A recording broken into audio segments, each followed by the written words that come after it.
आज हमारे पशु ने बच्चा दिया तो कितने दिन बाद दोबारा हीट में आना चाहिए?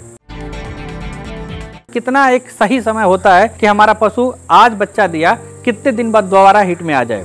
45 से 60 दिन में। 45 से 60 दिन इसलिए कहा जाता है कि वो 45 से 60 दिन का जो समय होता है उसमें पशु अपने आप को तैयार करता है हीट में आने के लिए, या बच्चेदानी जो पहले इतनी बड़ी थी वापस अपने शेप में आने में उसको समय लग जाता है। तो ये 60 दिन का समय जो होता है ये बहुत महत्वपूर्ण होता है। लेकिन आप बताइए, क्या हमारा पशु नॉर्मली आज हमारे फील्ड कंडीशन में 60 दिन में हीट में आ पाता है? नहीं आ पाता है। वो भी हमारा एक लॉस होता है। अगर मान लीजिए 60 दिन में उसको हीट में आना था, अब 60 दिन में हीट ना आके वो करीब 90 दिन में हीट में आया, 1 महीना लेट हो गया। उस 1 महीने का कभी आपने नुकसान सोचा कि कितना होता है? 1 साल का छोड़िए, 1 महीने का जस्ट मैं आपसे पूछता हूँ। मान लीजिए आपकी पशु 20 लीटर दूध देता है। 20 लीटर दूध के हिसाब से अगर 1 महीना उसने दूध लेट कर दिया, 1 महीने बाद बच्चा दिया, 1 महीने बाद हीट में आया तो 1 महीने बाद ही बच्चा देगा। अगर 1 महीना लेट हुआ है तो आपका कितना लीटर दूध नुकसान हो गया? 600 लीटर हो जाएगा। तो आपके 25 रुपये लीटर दूध के हिसाब से भी अगर देखा जाए तो 600 लीटर दूध का आपका नुकसान हुआ कि नहीं हुआ? 600 लीटर दूध का देखिए कि आपको 12 से 13 हज़ार रुपये का नुकसान हो जाता है। तो 12-13 हज़ार रुपये का हमारा नुकसान हुआ कितने दिन में? मात्र 1 महीने में। और आप ऐसा तो करोगे नहीं कि आपके पशु ने दूध नहीं दिया तो आप उसको खाना नहीं दोगे।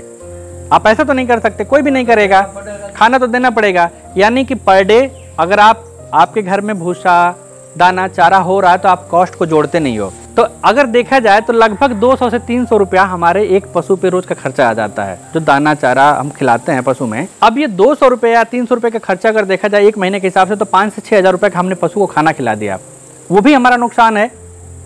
ठीक है।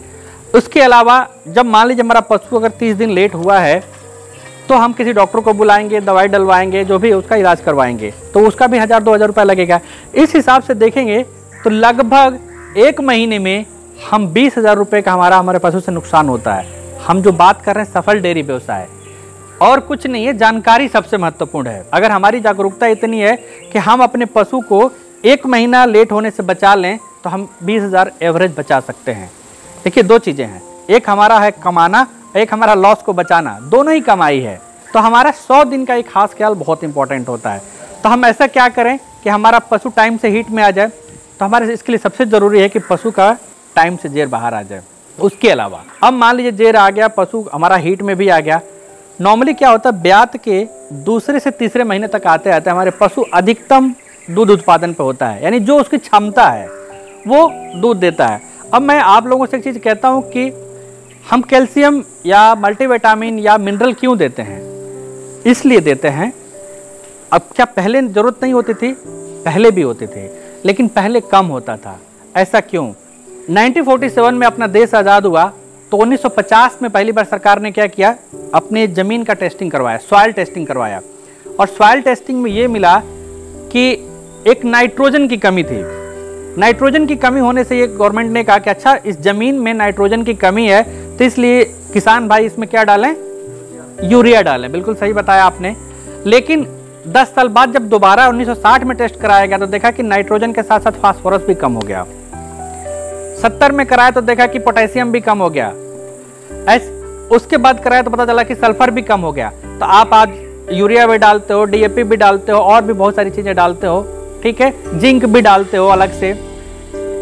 2020 में जब जो सर्वे हुआ है उसके हिसाब से अगर देखा जाए तो मेजर 15 से 20 ऐसे मिनरल हैं जो हमारा पशु दाना चारा खाता है, जो उसमें होना चाहिए वो नहीं है। तो अब ये सोचिए कि कमी क्यों होती जा रही है। क्या हमारा जो पैदावार है, धान गेहूं, ये पैदावार है पहले से कम हुआ है कि ज्यादा हुआ है? ज्यादा हो गया। और जमीनें पहले से बढ़ी हैं कि घटी हैं? घटी है। तो हम कम जमीन में ज्यादा पैदावार कर रहे हैं। इस वजह से हमारा जो जमीन है और डिफिशियंट होता जा रहा है, और जो दाना चारा उस जमीन में उग रहा है वही दाना चारा हमारा पशु खा रहा है। इस वजह से हमारे पशुओं में इन चीज की कमी होती जा रही है। इवन हम लोग के अंदर भी कमी हो रही है, क्योंकि वही गेहूं धान चावल हम लोग भी खा रहे हैं। इसीलिए आपको अलग से सप्लीमेंट देना ज्यादा जरूरी हो गया है। पहले क्या होता था कि ये इतनी कमी भी नहीं थी तो इसलिए ज्यादा जरूरत भी नहीं होती थी। तो सप्लीमेंटेशन बहुत जरूरी होता है। सप्लीमेंटेशन का मतलब ये होता है कि जितना उस पशु को चाहिए उतना अगर हम नहीं दे पा रहे हैं तो फिर उस कमी को पूरा करने के लिए जो हम देते हैं वही कहलाता है सप्लीमेंटेशन। देखिए ग्रीन टीवी यूट्यूब पर भी, बस सब्सक्राइब करें और बेल आइकन दबाएं।